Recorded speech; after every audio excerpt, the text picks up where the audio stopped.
Tu penses que les montres de luxe, c'est juste du style, un symbole de réussite? Tu vois des Rolex partout sur TikTok, tu crois que c'est du vrai? Mais ce que tu ne vois pas, c'est l'envers du décor. Un business clandestin, des millions qui circulent dans l'ombre. Ce que je vais te montrer aujourd'hui, personne ne t'en parle. Alors écoute ce que j'ai à te dire. Et avant de commencer, n'hésite pas à t'abonner, liker, commenter, partager. Et c'est tout de suite parti pour la vidéo.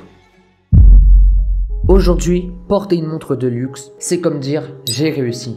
C'est devenu presque un code. Une Rolex, une Patek, une Audemars, c'est pas qu'un accessoire, c'est un message. Mais cette image est de plus en plus et très souvent trafiquée. Parce que derrière cette vitrine parfaite se cache un business bien plus sale que tu ne le penses.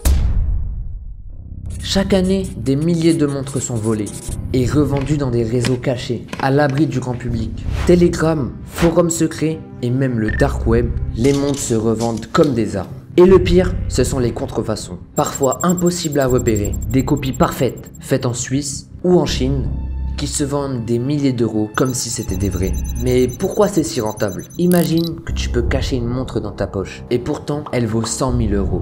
Tu vois le délire? Il n'y a presque aucune traçabilité, irrepérable, et les marques alimentent la rareté en produisant très peu. Résultat, les prix explosent et le marché devient fou. Certains achètent une Rolex pour 10 000 euros et une semaine après la revendent pour 25 000 euros. Et ça parce que la montre est pratiquement introuvable. Donc la hype est vraiment réelle. Sa rareté tout autant. Il y a des listes d'attente de plusieurs mois juste pour la payer. Et dans ce jeu, il n'y a uniquement les insiders qui gagnent.